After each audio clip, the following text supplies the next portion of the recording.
Hey guys, Dbwhatifs, back again with part 2 of What If Android 1 Wasn't a Failure? Last time we left off with Android 1 and the Ox King beginning a fight. The android's power level is about 60, which is about where the Ox King's power level is. So this should be an interesting fight. Let's get the what if started. The Ox King charges towards Android 1 and swings his mighty axe. Android 1 narrowly avoids it before jumping on top of the Ox King's head and shooting out a pillar of flames from his hands. The Ox King reaches up and throws Android 1 off of him. "Ah, who are you? What do you want from us?" Android 1 maintained a steely gaze on the Ox King. Ox King growled angrily, then yelled out, "Fine, I'll make your death a quick one, Robo-Man." The Ox King once more charges towards Android 1 and cuts off Android 1's arm. Android 1 looks down at his severed arm and then headbutts the Ox King in the chin. The Ox King staggered backwards a bit before throwing his axe straight at Android 1, causing the axe to be lodged into Android 1's stomach. Android 1 held up one of his hands and from his knuckles a bunch of bullets flew. The Ox King, seemingly irritated by the bullets but not fully affected by them, ran up and punched Android 1 in the stomach where the axe was, fully embedding it into Android 1. Android 1 became sluggish as he said, "System's failing. SOS, need, system, reboot, ses. Android 1's head then slouched over slightly. The Ox King pulled his axe from Android 1 and sat back. The Ox King let out a sigh before looking over at his village being raided. He then saw two more androids that looked like the one he just took down. The Ox King scratched his head slightly before walking over to confront them. The android ones were scorching houses with their flamethrowers when the Ox King belted out, "Hey, you guys, I just took care of your buddy over there. You may want to rethink your choices here." The two androids looked over at their fallen clone. They then looked back at the Ox King, repositioned their hands to seal their flamethrower ability away for now, and then slowly walked over to the Ox King. The Ox King's grip on his axe tightened.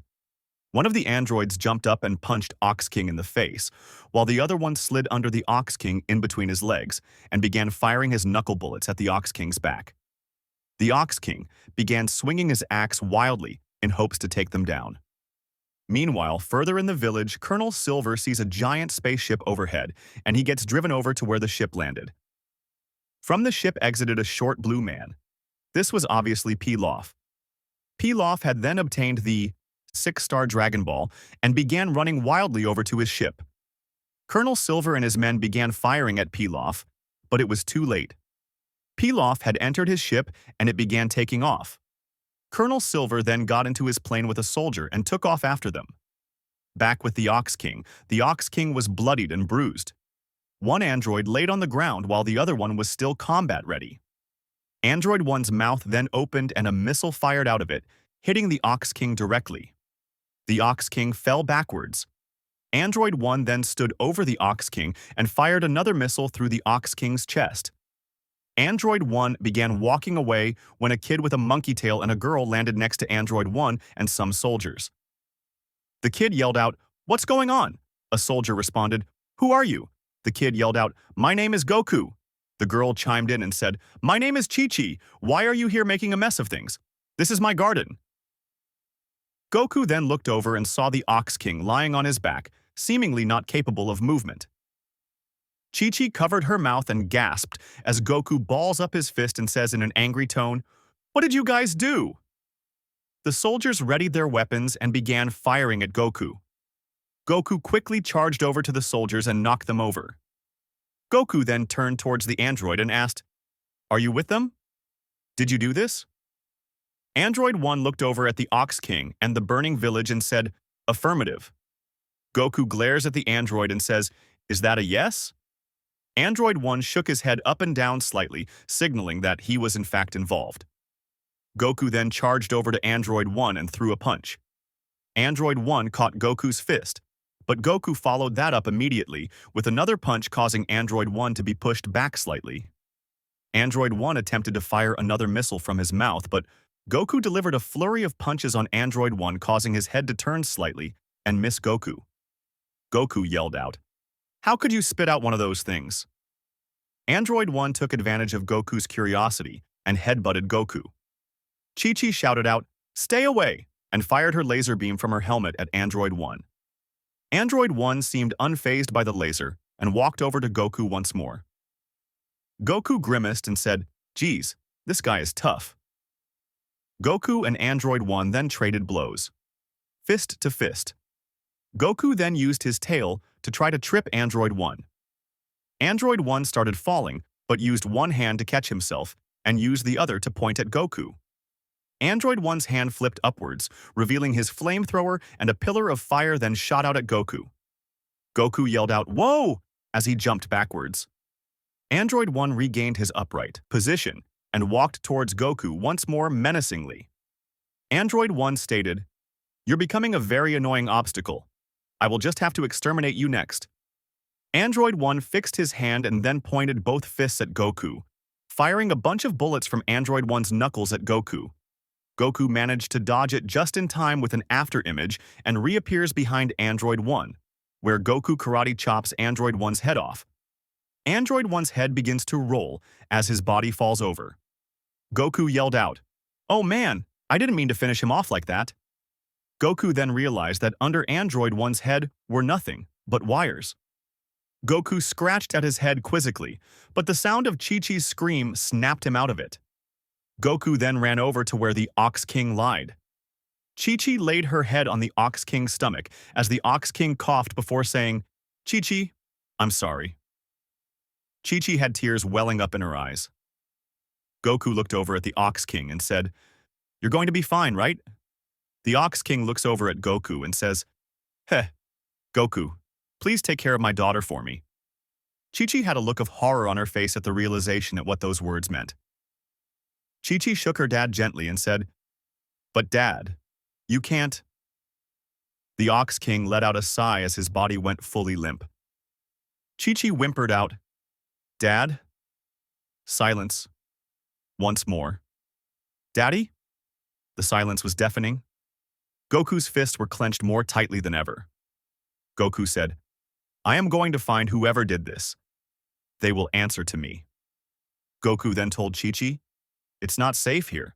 Come with me quickly to Master Roshi's." Chi-Chi, not wanting to be apart from her deceased father, reluctantly goes along with Goku, crying the entire way there. Meanwhile, over at the Red Ribbon Army base, Dr. Gero walked into Commander Red's briefing room where Commander Red happened to be. Dr. Gero said, "You summoned me, sir." Commander Red glared at Dr. Gero before simply saying, "Colonel Silver just called over the radio. Said they were in hot pursuit of the Dragon Ball, but another ship had taken it and shot them down. They are fine, but we sent reinforcements over there." Dr. Gero snickered slightly at Colonel Silver's failings. Commander Red spoke up once more and said, "You find that humorous?" Dr. Gero said, "Not entirely, just amusing. I find it funny we trusted a man so full of himself with my androids." Commander Red glared at Dr. Gero before saying, "Oh, glad you brought that up. Some soldiers had sent over images of your androids." Officer Black came over from the corner of the room and slid 3 photographs of Dr. Gero's androids, torn asunder. Dr. Gero's eyes widened as he said, "What? Who could have done this? How?" Commander Red said, "The soldiers said it was a young boy and a girl. We have no visuals on them though, unfortunately, but seeing as your androids have failed, we're expecting you to clean up the mess." Dr. Gero scowls at Commander Red before readjusting his face and saying, "Right then, sir." "Thank you." Dr. Gero turned around and headed straight for his laboratory. A red ribbon soldier said, "Dr. Gero, how goes it?" Dr. Gero said, "Hush. Open up chamber 73. I need to see something." The soldier ran over to a switch and said, "Certainly, doctor." A cylindrical canister used to contain Android 1 opened up, and another Android 1 walked out. Dr. Gero asked, "What happened out there?" Android 1 paused for a moment as his antenna began to glow as he accessed the memory banks wirelessly before speaking. "There were individuals that opposed us. Our commands were to torch the town, find the Dragon Balls, except for one. One's commands were to take down a large man who goes by the name of Ox King. He took 2 of me out. The third was taken down by a boy named Goku and a girl that accompanied him named Chi-Chi, the supposed daughter of the Ox King. My head was disconnected from my body, but I managed to stream this video signal. Android 1's eyes played the scene of Goku standing next to Chi-Chi and the Ox King. Dr. Gero's eyes lit up in fury. Dr. Gero said, "A kid? A half pint? A pipsqueak? You're telling me this Goku beat you, along with some large oaf?" Android 1 spoke mechanically. "Yes, doctor. The large oaf annihilating 2 of us. He is deceased as of now, though." Dr. Gero said, "And what of the boy?" Android 1 said, "Got away." My communications ended there. Dr. Gero scratched the back of his head and said, "Go and find this Goku. Bring him back alive." Android 1 said, "Affirmative." Over at Master Roshi's island, Goku lands the Nimbus cloud down and yells out, "Master Roshi, hey, are you here?" Master Roshi walks outside and says, "Goku, this better be important. My exercise video is on. You know how much I love to exercise. Heh heh." Master Roshi then notices Chi-Chi with a saddened look. Master Roshi's eyes get more serious as he asks, "What happened?" And that's where we will be leaving it for right now. I am actually surprised that the Ox King got taken out, but 3 identical powers against 1. 2 at the same time as well?